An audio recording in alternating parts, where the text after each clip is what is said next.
other than Dr. Amar Agarwal, who's going to be speaking on secondary IOLs. Intrascleral haptic fixation is the new paradigm. Thank you very much, Dr. Namrata, and all of the people on the panel for inviting me here. So let's see, this patient was a subluxated cataract. I've tried to fix an endocapsular ring inside, but notice the problem in this case was basically this. While removing that, I did not have the Sioni ring, and the fragment went in. This was a VIP patient who had flown long distance and wanted a multifocal IOL. And here I've produced a rent, I've produced a drop nucleus, and on top of that my endocapsular ring was also going in, so I tried to pull it out fast. Now my next problem is, as I told you, the patient wanted a multifocal IOL. So I've done triamcinolone injection now here. I've made my scleral flaps. The next step is to do a vitrectomy. Remember, there's a small fragment inside also. So before I go in to do my glued IOL surgery there, I thought first let's remove this lens fragment which is removed there, you can see. Now remember, the glued IOL, if you're doing, you need a 3-piece IOL, and for a multifocal IOL there's just one company which creates that, and that's the AMO or the J&J lens. So these lenses are 3-piece lenses and can be used for gluing the lenses inside. The advantage here is you can see the first haptic out. Now I'll do the handshake technique and I can do the second haptic out. As I said, the basic advantage is you are creating a multifocal glued IOL. You can fix those rings where you want it. Remember that. If you put it in a bag, you can't tell where the ring is going to be. But in this case, I can tuck, untuck, depending on where I want my ring to be. And that's the advantage in this. Now look at another patient. This was sent to me by Kapil Vora, one of the top surgeons from Haryana. You know, the Haryana Express. And this was a VIP patient he referred to me. But look at that, small pupil.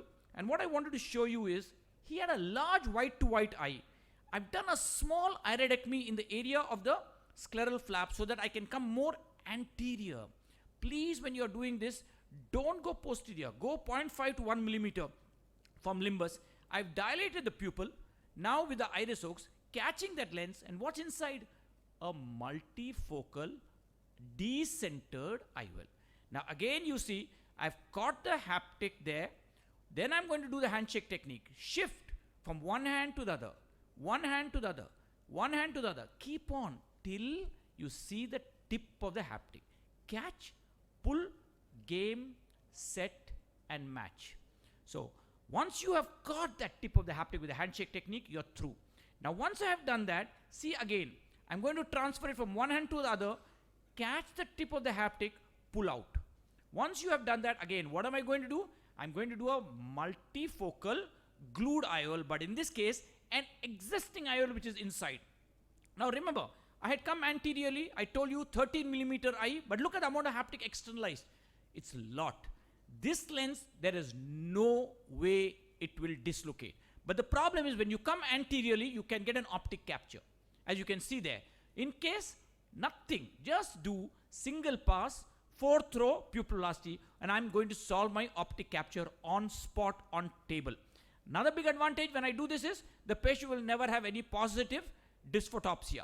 Remember, if you have a patient with positive dysphotopsias or something like that, you can do a pinhole pupiloplasty and your patient will have distance and near without glasses. In this case, you can see now I fixed a trocar AC maintainer. All I do is remove it and I have now a decentered multifocal IOL fixed. What about the Shin Yamane technique? Shin is here in India now, right now for the conference.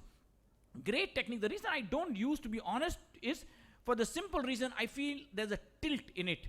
But if you want to do it, this is a technique which we have started and published at the JCRS. Watch it carefully. There's slightly difference here because in India you don't get the Zeiss lenses which go through 30 gauge needles. So you're using a J&J lens, bringing the flange out. Now watch the trick which I learned from a Japanese surgeon, and I combine that with this, doing the flange, but watch this. The next step is I'm going to rivet it, like they did it for the aerodialysis technique, by the riveting technique. So in other words, I'm doing a riveting flange technique and using the handshake technique. So the advantage of the handshake technique now is, now I pass my needle inside and I lock it inside there. So the advantage here is you don't have both the needles inside the eye, which I think is dangerous for the retina. Once I've brought it down, I've created my flange. Now watch, create the rivet. That will make it broader so that the haptic will not go down. Saying that, if you want to do the shins technique, it's a great technique here. I don't do it because I see, compared to the glued IOL, to be honest, I see more of a tilt in this.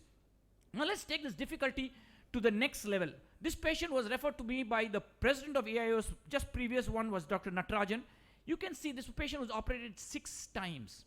Okay, the reason I'm showing you this for ISHF is basically, can you do it in such crazy cases? See the bad scarred cornea. And this patient has come from Bombay, wanted to commit suicide. So when Nati called me up and sent the patient to me, I asked him to send the patient over.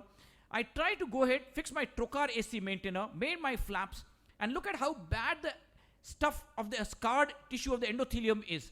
It is so badly scarred that I'm going to now catch it and use a scissor to cut it. The reason again I'm showing you this is, if you will try to do, let's say, a sutured IOL in a case like this, you are going to struggle to even visualize. And that's the big message which I want to show you. Another big message in this case is, cases like this, you don't want any pseudophacodonesis. See how bad that scar is? I'm cutting it off there. I'm using an endolimeter from outside to see, even then I am struggling. But now watch, you will see when I remove this little bit of scar tissue which is massively present there, you see something moving inside the eye. And what is moving inside the eye? Look at that, something coming into picture there.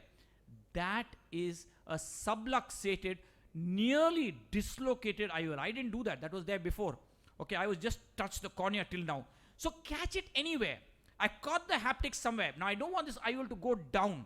All I do is catch it anywhere. Now transfer it from one hand to the other.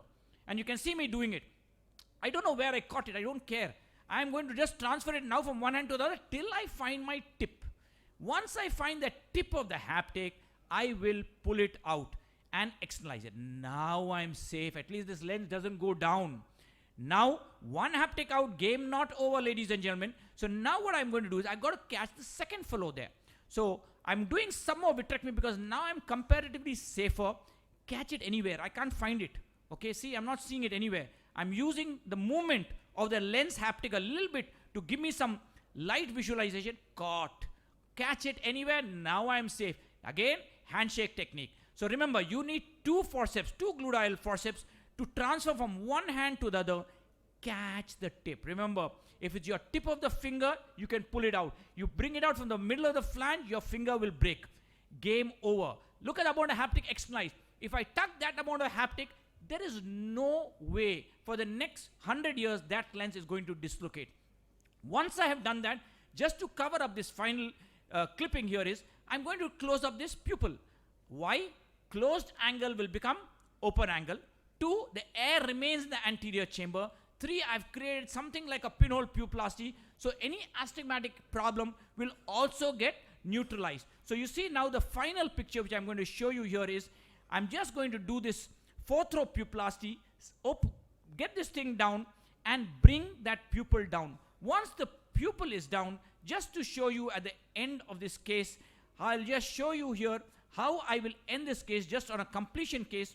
Here you can see it's a simple pass, and in the next session I have my phaco nightmare session just following this, in which I'll be discussing more to you on various complications like this. But to close up this particular video which I wanted to show you, you can see I've made it a small. Look at the Purkinje image, P1. It's bang centered. My visual axis and pupillary axis are bang on line and together. So end of the day, all I need to do is just take off the remaining endothelium. Most of it I had already removed. Take the PDEC graph. We never do DSEC, we never do DMEC. We take only PDEC in our center there. And you can see the final picture here, which I'm just going to show you in a second.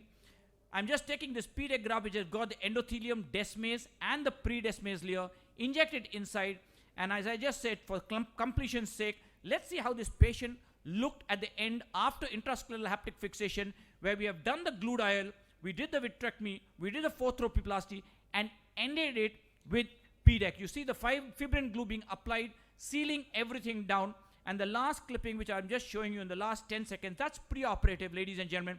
6 times operated, came from Bombay, pre-op post-operative 15 days post-op, and the final picture which we will show you now is 45 days post-op, and you can see the massive difference from the pre-op to the post-op. Thank you very much.